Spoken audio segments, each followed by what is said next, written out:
Today we are at the Creative Workshop in the Memorial Art Gallery, and we have adult classes happening today, which include a variety of medium.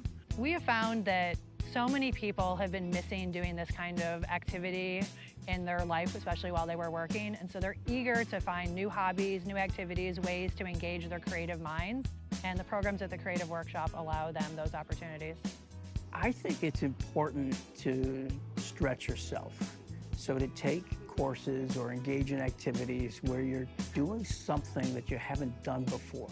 What inspires me about art is just it gives me somewhere to be able to do something new and different with my hands, to feel confident in myself and what I can do.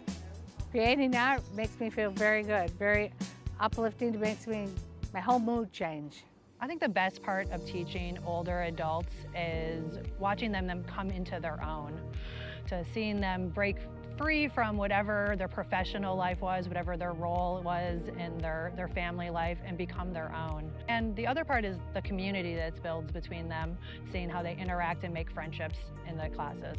Being an artist and creating art really kind of explores, makes me more joyful.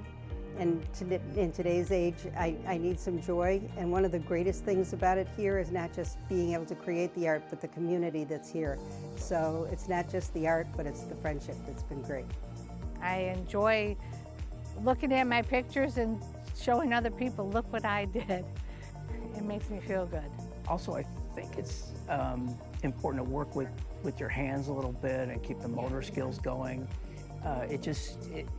It seems to make something click inside. It keeps it feels like keeps the brain active. I'm here doing acrylics because I had cancer and I had to find a way to express myself.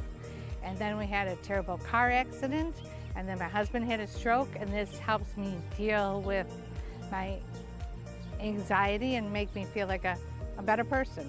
What inspires me is I think people appreciate how I just get up and go of all I've been through. I love the idea of aging inspired. So many of our students inspire me and help me think about what my post-retirement life is going to be like. Which classes am I going to take? Which programs am I going to get involved in? Which service am I going to provide to the community? I'm excited about that time in my life, and I'm looking forward to it.